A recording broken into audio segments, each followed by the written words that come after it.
शाहरुख खान की एक बहुत ही एपिक ब्लॉकबस्टर पिक्चर है जिसका नाम है ओम शांति ओम, जिसमें शाहरुख खान बड़े ही अतरंगी अंदाज में एक डायलॉग देते हैं कि अगर तुम किसी चीज़ को पूरी शिद्दत से चाहते हो तो पूरी कायनात उसे तुमसे मिलाने की कोशिश में लग जाती है। अब कायनात को तो पता नहीं, लेकिन आरसीबी वाले जो हैं वो शिद्दत से ट्रॉफी को चाहते हैं। तो आईपीएल गवर्निंग काउंसिल जो है वो पूरी भर भर के पूरी की पूरी कोशिश कर रही है कि कैसे भी करके आरसीबी जो है वो ट्रॉफी जीत जाए। आपने थोड़े टाइम पहले देखा था डब्ल्यूपीएल में आरसीबी की जो लड़कियां हैं उन्होंने ट्रॉफी जीत ली, और जो छोरे हैं वो कहीं ना कहीं वो लजा रहे हैं, शर्मा रहे हैं कि भैया इतने सालों से ट्रॉफी नहीं जीत पाए। लेकिन ये आरसीबी जो कि अब से 10 दिन पहले तक पॉइंट्स टेबल में नीचे पड़ी थी, वो suddenly back to back 6 match जीत करके जीत का छक्का लगा करके कल जो है रात को सीएसके को हरा करके प्ले ऑफ में पहुंच चुकी है। और आरसीबी वाले प्लेऑफ में पहुंच जाएं, इसकी पूरी तैयारी तो सीएसके ने कर रखी थी। भाई सीएसके को प्लेऑफ में पहुंचना था तो कम से कम 200 बनाने थे, लेकिन जिस अंदाज में सीएसके ने ये चेस की शुरुआत करी थी, गायकवाड़ पहले ही ओवर में आउट हो जाता है। गायकवाड़ और दुबे तो चेन्नई के अलावा कहीं चलते हैं ही नहीं। वैसे ही इस चेस के ऊपर गायकवाड़ और दुबे के ऊपर हमें उसके पहले आरसीबी के फैंस, जब तक आरसीबी हारती रही थी तब तक अरे एम्पायर बिक गए हैं, चीटिंग हो गई है, ये हो गया है, वो हो गया है। लेकिन जब चीजें आपके फेवर में जाने लग गई हैं तो अरे भैया वो अपने दम पर आए हैं, किसी से फेवर नहीं मिला है भाई। जबकि आपने सबने देखा है, मैंने तो सारी चीज़ें आपके सामने पहले रखी ही थी।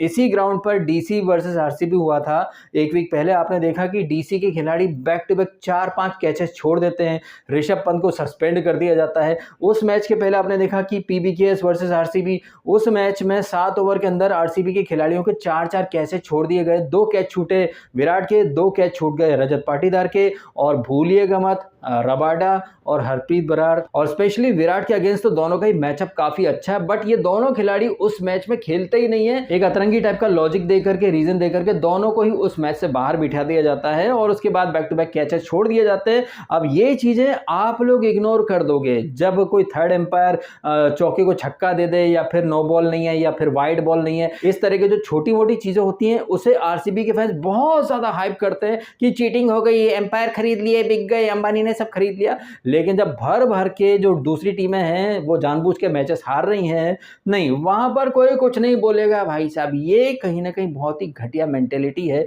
केकेआर वर्सेस आरसीबी मैच में वो जो नो बॉल नहीं दी थी उसके ऊपर आरसीबी फैंस ने कितना आरआर करा था, लेकिन यहाँ दूसरी टीमें जो बैक टू बैक मैचेस जानबूझ के हार रही हैं सो दैट आरसीबी को फायदा पहुंच जाए, नहीं, इस चीज को भाई सारे फैंस सफाई से इग्नोर कर देंगे। बिल्कुल वैसे ही जैसे आपके सम्राट चोकल जब फ्लॉप हो जाए तो अरे वो इंसान है क्या करे, लेकिन जीत जाए तो मसल मेमोरी है, रन मशीन है, ये है वो है।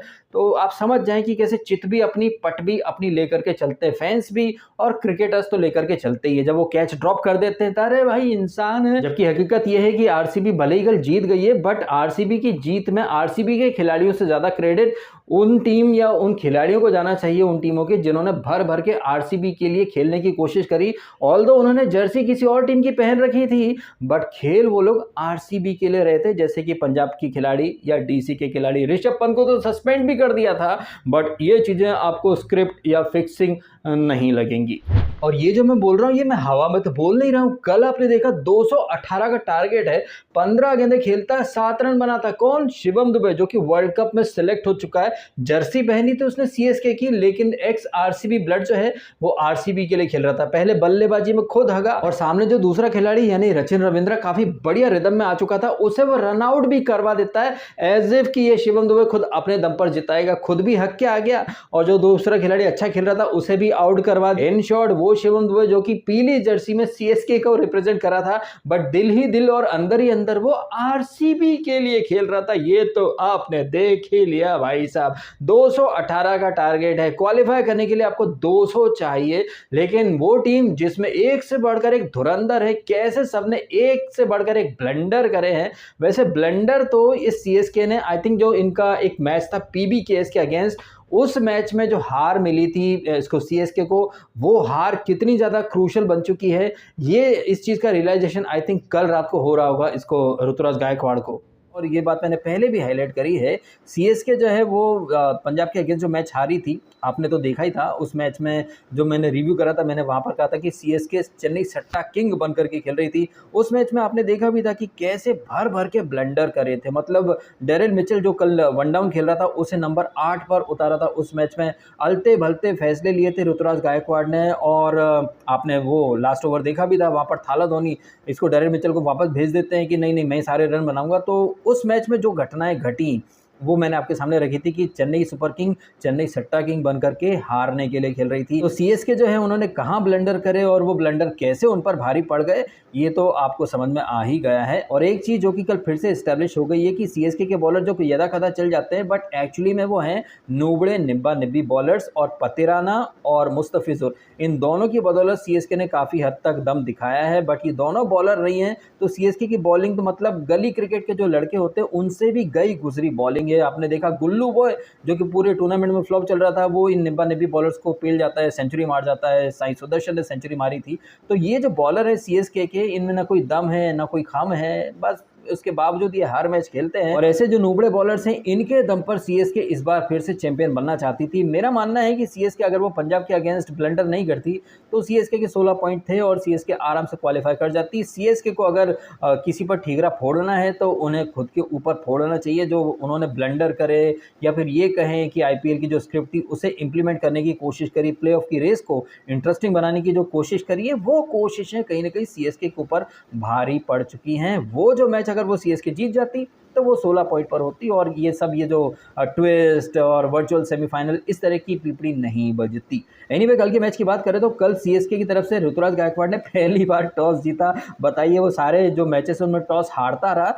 कल जब बहुत ही मस्ट विन वाले सिनेरियो था, वहां पर वो टॉस जीता लेकिन मैच हार गया। हालांकि उसने फैसला सही किया था, क्योंकि यहाँ पर चिन्नास्वामी में टारगेट चेस हो जाता है, लेकिन वो तो तब होगा ना जब आप चेस करने के इंटेंट से आओगे। पहले ही ओवर में ये गायकवाड़ जो है आउट हो जाता है। गायकवाड़ का जो रिकॉर्ड है वो चिन्नास्वामी में कोई कतई अच्छा है नहीं, और जैसे कि मैंने ऑलरेडी कहा कि ये सिर्फ चेन्नई में ही चल सकता है।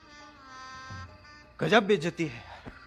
218 का टारगेट चेस करने के लिए आपके शिवम दुबे 15 गेंदें खेलते हैं, 7 रन बनाते हैं। और यही नहीं, जब शिवम दुबे जाता है तो आप सेंटनर को भेज देते हो। मतलब थॉट प्रोसेस क्या थी सीएसके वालों की समझ में नहीं आता है। हालांकि जिस अंदाज में रचिन रविंद्रा और राणे बैटिंग कर रहे थे, उन्होंने एकदम से मतलब मोमेंटम बना दिया था, और 13 ओवर में ये जो टीम थी वो 115 रन बना चुकी थी। अगले 7 ओवर में क्वालिफाई करने के लिए सिर्फ 85 रन चाहिए थे। इसके बाद आप देखिए 13वें ओवर में 5 रन आते हैं, 14वां जो ओवर रहता है वहाँ 10 रन आते हैं, 15 ओवर में 4 रन आते हैं, 16वां ओवर रहता है उसमें आते हैं मात्र 9 रन, वो भी तब जबकि जड्डू और सर्वश्रेष्ठ थाला फॉर अ रीजन पिच पर थे। तो आप देखें, जब आपको 7 ओवर में 80 से ऊपर चाहिए और आप 5 रन ले रहे हैं या 4 रन ले रहे हैं या 9 रन ले रहे हैं कुछ ओवर्स में, तो यहीं पर पता चल जाता है कि आपका इंटेंशन क्या था। लेकिन थाला और जो थाला के जो दलपति हैं, ये हमेशा गेम को डीप लेकर के जाने की बातें करते हैं। इतना डीप लेकर के चले गए, इतना डीप लेकर के चले गए कि भैया गेम वहीं पर टोटल खल्लास हो गया, और आरसीबी जो है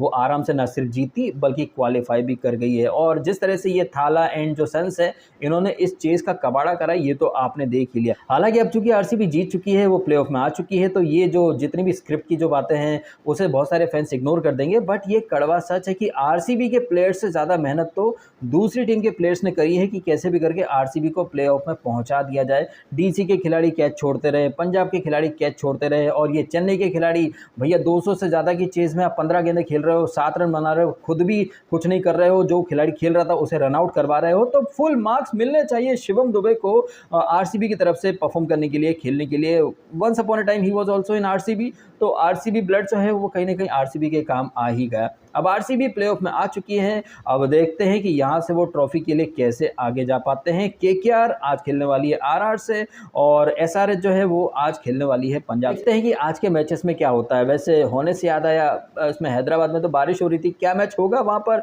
या नहीं होगा ये देखने लायक बात होगी। लेकिन हाँ, एक चीज़ है कि एसआरएच जो है वो टॉप 4 में है, और एसआरएच का कप्तान कौन है? PAT Cummins. उसे तो भाई सेमीफाइनल और फाइनल जीतने की अच्छी खासी आदत है। वहीं केकेआर जो कि 2014 में लास्ट टाइम जीती थी, तो 2024 में भी उसी अंदाज में खेल रही है। परफेक्ट 10 ईयर चैलेंज वो पूरा करना चाहेंगे। क्या पता भाई साहब वो कर भी सकते हैं। जी भाई उस समय कैप्टन थे, अभी मेंटर है, कुछ भी हो सकता है। और इनके साथ साथ प्लेऑफ में बैठी है कौन, आरसीबी, जो कि नंबर 10 पर बैठी थी, लेकिन जीत का छक्का, 6 मैचों में 6 जीत, क्या सेटबैक से कमबैक की जर्नी है। आहा, अद्भुत है। अब देखते हैं प्लेऑफ में विराट वर्सेस जीजी की जो राइवलरी है वो किस लेवल पर जाती है। वैसे सेटबैक से कमबैक तो यश दयाल का भी हुआ है मित्रों। पिछले आईपीएल में 5 छक्के खाए थे इसने, भर भर की ये डिप्रेशन में चला गया था, इसको भर भर के ट्रोलिंग मिली थी, भर भर के इसको ह्यूमिलिएशन मिला था, लेकिन आप देख लीजिए वो यश दयाल जो एक ओवर में 5 छक्के खा जाता रिंकू से, वो थाला धोनी के सामने 20 रन डिफेंड कर जाता है। इसे एब्सोल्यूट सिनेमा ना बोला जाए, परफेक्ट स्क्रिप्ट ना बोला जाए तो क्या बोला जाए। क्या कहना है आपका इन सारी बातों के बारे में, जिस तरह से सीएसके ने एक के बाद एक ब्लंडर करे और जो दूसरी टीमें जैसे कि डीसी और पीबीकेएस, इन्होंने भर भर के कोशिश करी कि आरसीबी जो है वो कैसे भी करके प्लेऑफ में पहुंच जाए। तो वो जो शाहरुख खान का डायलॉग था वो आरसीबी के इस सीजन के मामले में परफेक्टली फिट हो गया है मित्रों। क्या कहना है आपका इन सारी बातों के बारे में। और जिस तरह से थाला गेम को इतना डीप ले गए, थाला की ये आदत बन चुकी है, लेकिन सीएसके के फैंस इसी में खुश हैं। थाला के बारे में मैंने सोशल मीडिया पर एक कमेंट पढ़ा था कि थाला जो है फिल्मों में आइटम डांसर होती ना, वैसे बन चुके हैं। जैसे आइटम डांसर 4 ठुमके मार करके फैंस को खुश कर जाती है, वैसे ही थाला बन चुके हैं। टीम हारे तो हारे, उनके फैंस खुश हो जाने चाहिए। इस फंडे की कहीं ना कहीं कीमत चुकाई है सीएसके ने। लेकिन नहीं भैया, थाला को थाला फॉर अ रीजन ऐसी थोड़ी ना बोला जाता है। थाला हमेशा से यही करते आए हैं। कभी कभार जब जीत जाते हैं तो वर्ल्ड्स बेस्ट फिनिशर माने जाते हैं, लेकिन कल जब फिनिश करना था तब थाला कुछ नहीं कर पाए। यश दयाल के सामने वो मतलब सरेंडर कर गए। तो थाला फॉर अ रीजन, थाला फॉर अ रीजन। क्या कहना आपका इन सारी बातों के बारे में, कमेंट करके अवश्य बताइएगा। आपने समय निकाला, वीडियो देखा, आपका बहुत बहुत धन्यवाद। Thank you so much.